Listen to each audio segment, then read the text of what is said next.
Hello and welcome to my channel. This is part 2 of the previous video that is on profit or gains from business or profession. If you have missed my part 1, you can just go to the link given below in the comment box and आप वो video देख सकते हैं. आप channel से जाके भी देख सकते हैं डायरेक्टली. पार्ट 2 में हम डिस्कस करेंगे द प्रोविजंस, डिडक्शंस जो हमारे पास अवेलेबल है फ्रॉम प्रॉफिट्स और गेन्स फ्रॉम बिजनेस और प्रोफेशन में. Let's take a quick recap. पहले हम एक रीकैप देख लेते हैं कि पार्ट 1 में हमने क्या डिस्कस किया था और उसके आगे पार्ट 2 में हम कंटिन्यू करेंगे. और अगर आप मेरे चैनल पे न्यू हैं तो please like and subscribe to the channel and give your support. ये हमने पार्ट 1 में डिस्कस किया है कि बिजनेस और प्रोफेशन उसमें जो प्रॉफिट और गेन होता है इस हेड ऑफ इनकम में क्या क्या इंक्लूड किया जाता है. तो 3 चीजें बेसिकली इंक्लूडेड है. अगर आप इनकम अर्न करते हो अपने बिजनेस में से, प्रोफेशन में से और वोकेशन में, तो हम यहाँ पे इस हेड ऑफ इनकम में दिखाते हैं. ये हमने पार्ट 1 में डिस्कस किया है. उसके बाद ये भी पार्ट 1 में डिस्कस हो चुका है, principles for computation of business income. यानी कि अगर हमें बिजनेस इनकम दिखानी है तो उसके कुछ रूल्स एंड रेगुलेशंस हैं, वो हमें यहाँ पे हमने डिस्कस किए थे. ये 10 पॉइंट्स हैं कुछ. ये पार्ट 1 में डिस्कस हो चुका है. Deductions allowed from income from business और प्रोफेशन, ये सारे डिडक्शंस अलाउड होते हैं हमें हमारे बिजनेस में से. हम एक्सपेंसेस दिखा सकते हैं इसके. Section 36 other deductions. Apart from that, इसके पहले स्लाइड में जो डिडक्शंस आपको दिख रहे थे वो तो डिडक्शंस अलाउड है ही, बट ये भी डिडक्शंस अलाउड है हमें. सेक्शन 36 के अंडर ये कवर अप है. ये भी हम पार्ट 1 में डिस्कस कर चुके हैं. यहाँ से हम लोगों को अभी पार्ट 2 में डिस्कस करना है. Examples of expenses not deductible. कौन से ऐसे एक्सपेंसेस है, खर्चे हैं जो हम एज अ डिडक्शन नहीं अलाउ करते हैं बिजनेस हेड में. पहला है डोनेशन. अभी देखो, अगर मैं डोनेशन अलाउ करूँ तो मान लो मैं एक बिजनेसमैन हूँ, मैं बोलूंगी मैंने 1 लाख रुपए डोनेट किया, दूसरा बोलेगा मैंने 5 लाख रुपए डोनेट किया, तीसरा बोलेगा मैंने 10 लाख रुपए डोनेट किया. डोनेशन तो आप अपनी विश से करते हो, तो वो उसके लिए इनकम टैक्स क्यों रिस्पॉन्सिबल होना चाहिए. तो इसीलिए इनकम टैक्स क्या बोलता है, आपने जितना पैसा अर्न किया उसमें से आप टैक्स पे करो, उसके बाद जितना भी पैसा आपका बचता है उससे आप जो भी करना चाहो कर सकते हो. सो डोनेशंस किसी भी तरीके का, इस तरीके का डिडक्शन नहीं अवेलेबल है फॉर दिस एक्सपेंस. पेनल्टी और डैमेज. पेनल्टी मतलब गलती. जब हम गलती करते हैं तब ये पेनल्टी पे करते हैं, राइट. तो अगर मैंने गलती की तो मेरी गलती के लिए इनकम टैक्स क्यों जिम्मेदार होना चाहिए. अभी गवर्नमेंट को हम लोग इनकम टैक्स पे करते हैं, गलती मेरी, टैक्स उनको कम पे करो, ये तो गलत बात है. इसीलिए पेनल्टी अगर होता है या किसी भी तरीके का डैमेजेस आपकी गलती की वजह से होता है तो गवर्नमेंट इसके लिए रिस्पॉन्सिबल नहीं होगा. इसका मतलब ये एक्सपेंस आपको अलाउ नहीं होगा डिडक्शन के लिए. Income tax, advance income tax, wealth tax, state duty. अब ये income tax, advance income tax, ये कहाँ से पे करते हैं हम. जब हमारी बिजनेस है, बिजनेस में से इनकम अर्न किया, प्रॉफिट आया, उसके बाद डिडक्शंस लेस किए, फिर हम इनकम टैक्स उसमें से पे करते हैं. अब आप बोलोगे ये इनकम टैक्स भी मैं माइनस करूं, दिस इज रॉन्ग ना. तो आप अपनी इनकम के ऊपर टैक्स पे कर रहे हो, तो उसी में से फिर डिडक्शन भी लोगे, not allowed. Charity and present, जैसे डोनेशन था, चैरिटी हम लोग अगर करते हैं और किसी को प्रेजेंस वगैरह देते हैं तो it's not allowed as a deduction. आप पर्सनली करना चाहते हो तो इनकम टैक्स ने रोका नहीं है, but it is not allowed as a deduction. Drawings by proprietor. Drawing मतलब अपने ही बिजनेस में से कुछ गुड्स निकालना, कुछ पैसे निकालना. प्रोप्राइटर मतलब ओनर ने ही निकाला है, तो वो नहीं अलाउड है. अगर आप निकालते भी हो तो डिडक्शन अलाउड नहीं है उसका. एक्सपेंसेस ऑफ कैपिटल नेचर, ये तो हम पहले भी डिस्कस कर चुके हैं. एक्सपेंसेस ऑफ कैपिटल नेचर, किसी भी तरीके का कैपिटल नेचर का खर्चा अलाउड नहीं है as a deduction. Recurring nature का रहेगा, मतलब रिपीटेटिव नेचर का रहेगा तो अलाउड है. एक्सपेंसेस प्रोहिबिटेड बाय लॉ, ये भी हम पहले देख चुके हैं, डिस्कस कर चुके हैं. प्रोहिबिटेड मतलब रोकना. हमारे लॉ ने जो चीजें मना की है, अब जैसे कि एग्जाम्पल के तौर पे मान लीजिए रिश्वत देना. अब आप ये बोलोगे कि मैंने ट्रैफिक के रूल्स तोड़े, तो जो ट्रैफिक हवलदार था उसको मैंने 100 रुपए दिए. ठीक है, आपने दिए होंगे, लेकिन क्या ये शो कर सकते हो आप. No, you can not show this, right. तो ये हम लोग अलाउ नहीं करते हैं as a deduction. Difference in trial balance. अब हमारा ट्रायल बैलेंस में दो साइड होता है, डेबिट साइड, क्रेडिट साइड। कभी कभी ये टैली नहीं होता है, तो अब ये टैली नहीं होता है तो हम लोग कैसे सस्पेंस अकाउंट क्रिएट कर देते हैं, मतलब हमें पता ही नहीं कौन सा खर्चा है। तो इनकम टैक्स बोलेगा कि ऐसे तो आप बार बार दिखाते रहोगे, ठीक है। एक बार हमने सपोज अलाउ कर लिया 50,000 रुपीज का अलाउ किया, दूसरी बार आप 1 लाख करोगे, फिर तीसरी बार 1,50,000। हम डेली बेसिस पे तो अलाउ कर ही नहीं सकते ना ऐसे। तो इसीलिए नो, किसी भी तरीके का डिफरेंस आप दिखाते हो, सस्पेंस अकाउंट आपने क्रिएट किया है, तो उसके लिए आपको टैक्स पे करना पड़ेगा ताकि दोबारा आप ये गलती ना करें। Expenses of other heads. अब दूसरे हेड का एक्सपेंस है तो मैं यहाँ पे कैसे दिखा सकती हूँ? मान लो अगर मेरा अदर इनकम्स का हेड है, उसका खर्चा है, तो मैं बिजनेस में कैसे दिखाऊं? So it's not allowed. Provision of contingent liability.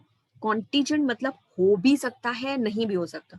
तो किसी भी तरीके का प्रोविजन, फिर चाहे वो डाउटफुल डेट्स का हो, कॉन्टीजेंट लाइबिलिटी हो, किसी भी तरीके का प्रोविजन, मतलब मुझे पता नहीं है कि वो लाइबिलिटी होगी या नहीं होगी, या मेरे बैड डेट्स होंगे या नहीं होंगे, मैं पहले ही तैयारी करके रखती हूँ। So not allowed.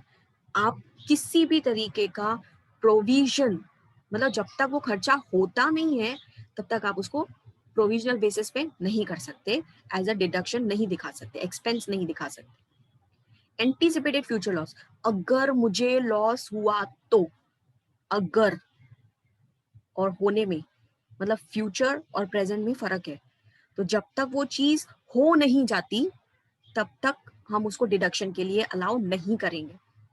So anticipated मतलब मैं ऐसे अज्यूम कर रही हूँ कि मेरा लॉस होगा, हुआ क्या? नहीं हुआ, तो हम यहाँ पे भी नहीं शो कर सकते जब तक वो लॉस होता नहीं है। लॉस होगा तो नो प्रॉब्लम, हम यहाँ पे दिखा सकते। सो ये कुछ एग्जाम्पल्स हैं जो हमारा लॉ अलाउ नहीं करता है। इनकम टैक्स एक्ट के अनुसार ये अलाउ नहीं है, एक्सपेंसेस डिडक्शन के लिए अलाउ नहीं है। एक्सपेंसेस एक्सप्रेसली डिसअलाउड, ये तो बिल्कुल भी अलाउड नहीं है। हेडिंग दिया है एक्सपेंसेस एक्सप्रेसली डिसअलाउड, ये बिल्कुल भी अलाउड नहीं है। अब ये क्या है? Advertisement in political सवर्नियर।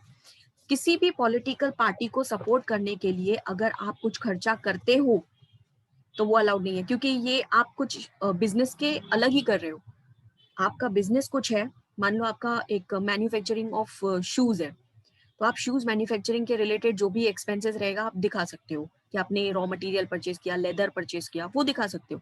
लेकिन आपने किसी पॉलिटिकल पार्टी को सपोर्ट करने के लिए उसके पैम्पलेट्स बनाए, उसके ब्रोशर्स बांटे, होर्डिंग्स लगाया, तो वो आपका पर्सनल लुकआउट है, बिजनेस का नहीं है।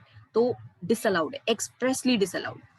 Certain payments, interest, royalty, fees या किसी भी तरीके का टेक्निकल फीस आप पे करते हो और जिसके ऊपर आपको टीडीएस माइनस करना था, और क्योंकि जैसे टीडीएस हम स्पेशली तभी भी माइनस करते हैं जब भी आउटसाइड इंडिया हम लोग पेमेंट करते हैं।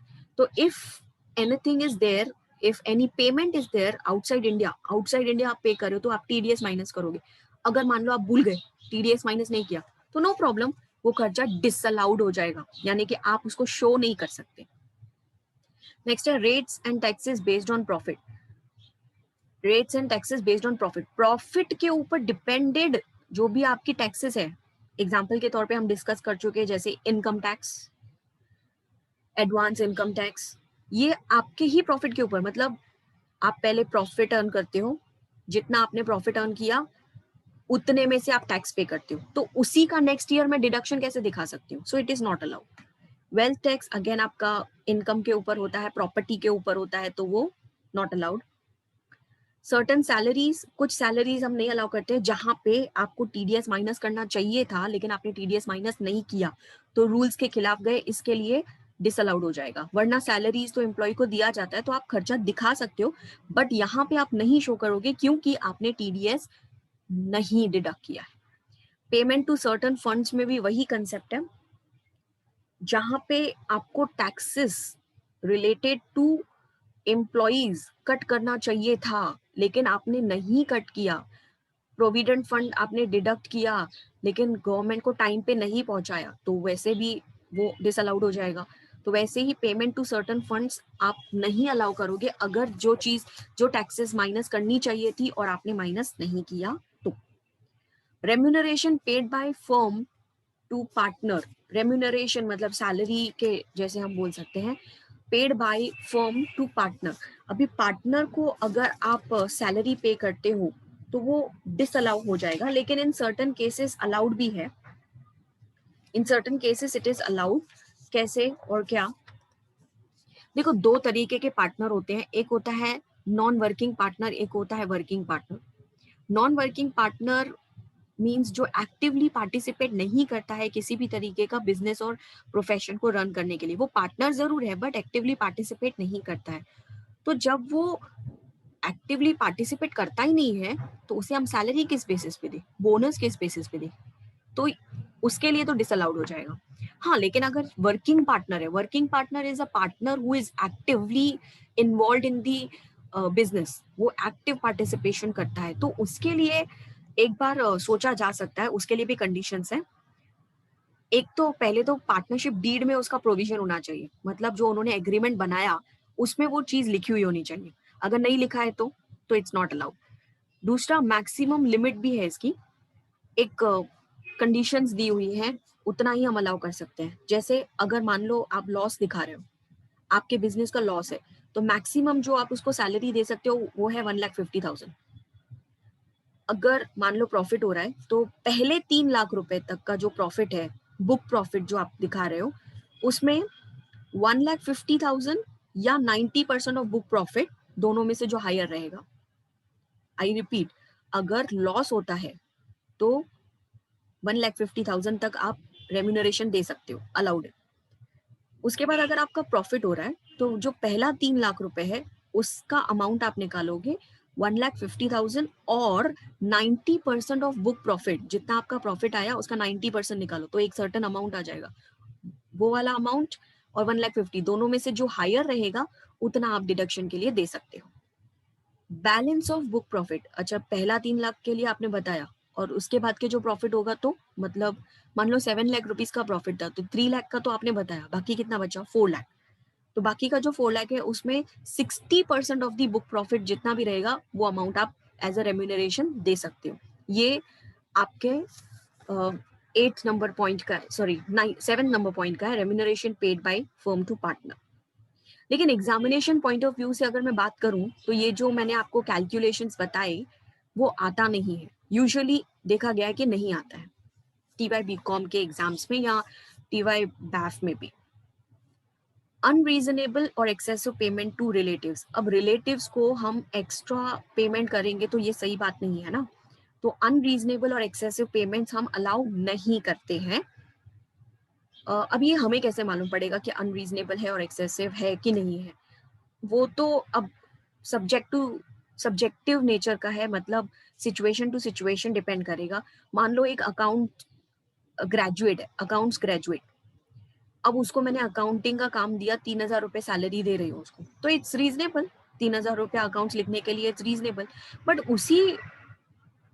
उसी पर्सन को अगर मैं 3 लाख रुपीज देती हूँ तो हमें डाउट आता है, अरे 3 lakh rupees for writing the accounts, कुछ तो गड़बड़ है। तो इस तरीके से हम अनरीजनेबलनेस या एक्सेसिव पेमेंट को गेस करते हैं as per the qualification of that person और उसको जो काम अलॉट किया गया है उसके बेसिस पे। अच्छा, एग्जामिनेशन पॉइंट ऑफ व्यू से ये दिया हुआ रहता है आपको एग्जाम में, सम में गिवन रहेगा कि ये अनरीजनेबल या एक्सेसिव पेमेंट है। Next is expenses exceeding 10,000 paid in cash, किसी भी तरीके का खर्चा होगा तो आपको कैश में नहीं पे करना है। मान लो 10,000 के बिलो है, नो प्रॉब्लम, 10,000 के बिलो रहेगा, आप कितना भी खर्चा कर सकते हो। कोई भी खर्चा जो 10,000 रुपए के ऊपर है और आपने उसको कैश में पेमेंट किया है तो वो पूरा का पूरा खर्चा डिसअलाउड माना जाता है। मान लीजिए आपने परचेजेस किया 90,000 रुपीज का और 90,000 रुपीज कैश दे दिया, तो वो खर्चा 90,000 ही डिसअलाउड हो जाएगा, मतलब आप शो नहीं कर पाओगे। क्यों? क्योंकि आपने कैश में पेमेंट कर दिया है। आपको उसको चेक के थ्रू पेमेंट करना था या आप बैंक के थ्रू पेमेंट करते तो सही रहता, एनईएफटी करते, आरटीजीएस करते, बट ये आपने कैश में पेमेंट कर दिया इसलिए पूरा का पूरा खर्चा disallow. Provision for gratuity on retirement, किसी भी तरीके का प्रोविजन हम अलाउ नहीं करते हैं। तो एम्प्लॉइज को अगर आप ग्रेचुटी देते हो और उसके लिए आप पहले से ही प्रोविजन करके रखते हो, not allowed. Contribution to non statutory fund, अगर आप स्टैट्यूटरी फंड में कंट्रीब्यूट करते हो because you are an employer, आप एम्प्लॉयर हैं और आप स्टैट्यूटरी फंड्स में अगर आप कंट्रीब्यूट करते हैं तो it is allowed as a deduction, but contribution to non statutory funds it is not allowed.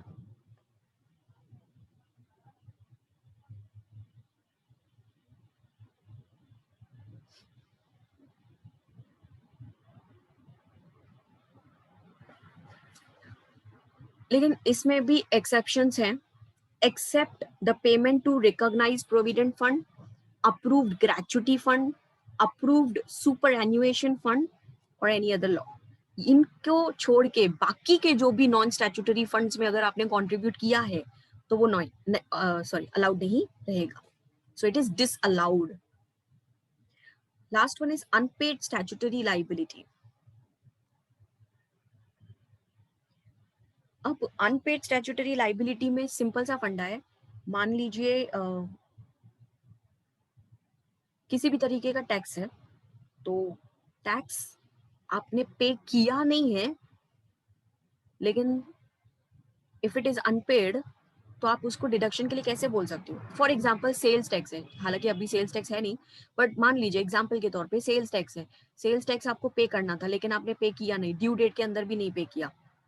जो टाइम ड्यूरेशन दिया रहता है किसी भी टैक्स का, जीएसटी मान लीजिए, अभी GST goods and service tax आपको पे करना था लेकिन आपने पे नहीं किया, तो नहीं किया तो आप कैसे उसको डिडक्शन के लिए बोल सकते हो, राइट? तो इट्स नॉट अलाउड।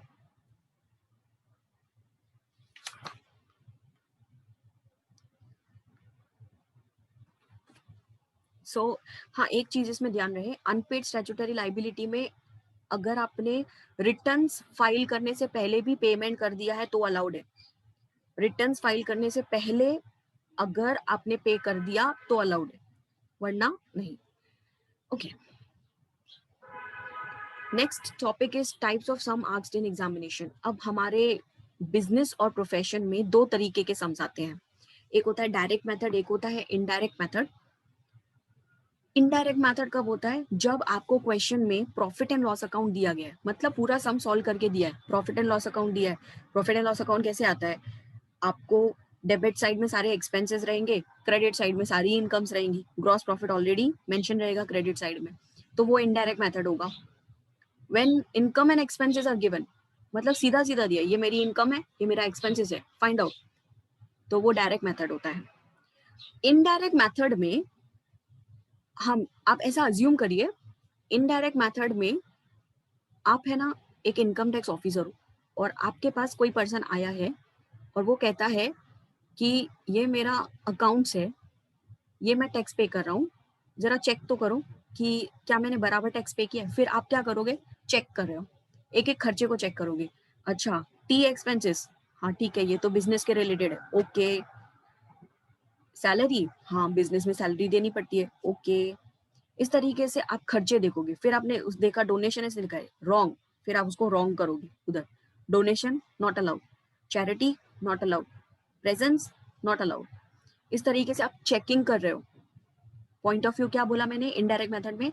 अज्यूम करो कि तुम एक इनकम टैक्स ऑफिसर हो, तुम्हारे पास कोई पर्सन आया है अपना अकाउंट्स लेकर, चेक करो उसके अकाउंट्स बराबर है या नहीं, उसे हम इनडायरेक्ट मेथड बोलते हैं। डायरेक्ट मेथड में हम जाते हैं चार्टर्ड अकाउंटेंट के पास, ये चार्टर्ड अकाउंटेंट है, मान लीजिए आपके पास कोई आया, आप चार्टर्ड अकाउंटेंट हो और आपके पास कोई आया, सर ये मेरे इनकम्स है, ये मेरे एक्सपेंसेस है, बताओ मुझे कितना टैक्स पे करना है। तो आप सिंपली क्या करोगे, ऐसे इनकम्स जो आपके बिजनेस के रिलेटेड है वो ऐड कर लो, ऐसे इनकम जो आपके एक्सपेंसेस के रिलेटेड है वो माइनस कर दो इनकम में से, सिंपल, आपको प्रॉफिट मिल गया। See this is the format. Direct method में मैंने अभी अभी आपको कहा incomes related to business, business के रिलेटेड जो भी इनकम है ऐड करो, एक्सपेंसेस बिजनेस के रिलेटेड जो भी है माइनस कर दो, तो आपको मिल जाएगा प्रॉफिट और गेन फ्रॉम बिजनेस और प्रोफेशन। ये फॉर्मेट है जब इनडायरेक्ट मेथड है। मैंने क्या कहा था इसमें कि आपको अज्यूम करना है कि आप एक इनकम टैक्स ऑफिसर हो और आपको किसी ने अकाउंट्स दिए हैं चेक करने के लिए कि वो सही है या गलत है, कि जो वो टैक्स पे कर रहा है वो बराबर है कि नहीं है। तो आप क्या करोगे, net profit oblique loss as per profit and loss account. सबसे पहले तो आप यहाँ पे लिखोगे कितना प्रॉफिट और लॉस उस सामने वाले पर्सन ने दिखाया, तो यहाँ पे हम लोग मेंशन कर लेंगे। Add incomes related to business which were not added in net profit. अब आपने देखा उसमें कि ऐसी इनकम्स थी जो बिजनेस की थी पर दिखाया नहीं था उसने, तो इधर ऐड कर लेना। Expenses related to business which were not deducted. अब आपने ऐसा भी देखा कि ऐसा भी खर्चा है जो बिजनेस का है पर दिखाया नहीं है इसने, तो वो माइनस कर लो। Add expenses disallowed. अब ऐसे एक्सपेंसेस हैं जो हमारे इनकम टैक्स के हिसाब से डिसअलाउड है। हम लोगों ने अभी अभी डिस्कस किया, लिस्ट डिस्कस की थी एक्सपेंसेस डिसअलाउड की, वो खर्चे हमें यहाँ पे ऐड करने। ऐड क्यों, खर्चे क्यों ऐड करेंगे, क्योंकि ये डिसअलाउड है और इस पर्सन ने क्या किया है, ऑलरेडी माइनस किया है, तो हम उल्टा करेंगे, इसका ऐड करेंगे। Add expenses expressly disallowed. ऐसे खर्चे जो हमारे इनकम टैक्स एक्ट के अनुसार बिल्कुल भी अलाउड नहीं करने चाहिए, तो हम उसको क्या करेंगे, ऐड कर लेंगे। ऐड क्यों करते हैं, क्योंकि इसने क्या किया है, माइनस, तो हम क्या करेंगे, ऐड, क्योंकि नेट प्रॉफिट में से ऑलरेडी लेस किया है, लेस करना नहीं चाहिए था, इसीलिए हम ऐड कर रहे हैं। Less income of other heads. अब दूसरे हेड की इनकम है तो यहाँ पे क्यों शो करेंगे हम, अब इसने तो ऑलरेडी शो कर लिया है, तो हम क्या करेंगे, लेस। अंडरस्टूड। पहले वाले जो है एड और लेस जो हमने किया है, ये बिजनेस के रिलेटेड था लेकिन इसने शो नहीं किया था, इसलिए एड इनकम्स लेस एक्सपेंसेस। और यहाँ से हम उल्टा कर रहे हैं, क्यों, क्योंकि इसने क्या किया है, कुछ चीजें लेस की है जो लेस नहीं करना चाहिए था, तो हमने ऐड कर ली, और कुछ चीजें इसने ऐड की थी जो नहीं करना चाहिए था, तो हमने उसको लेस कर दिया। ये इनडायरेक्ट मेथड है। आई होप सब लोगों को समझ में आ गया होगा, कंसेप्ट समझ में आ गया होगा, फॉर्मेट समझ में आ गया होगा। इसका जो नेक्स्ट पार्ट रहेगा इस वीडियो का, वो रहेगा सम्स के रिलेटेड। हम डायरेक्ट मेथड और इनडायरेक्ट मेथड के सम्स करेंगे। आई होप सबको समझ में आ गया है। अगर किसी को कोई भी डाउट है तो आप कमेंट बॉक्स में मुझे लिख सकते हैं, मैं उसे सॉल्व कर दूंगी। Thank you very much for watching this video. I hope सबको अच्छा लगा होगा। Please don't forget to subscribe. Bell icon है, उसे आप क्लिक कर सकते हो for subscription, and stay tuned for my third part of this video, this topic. Thank you so much.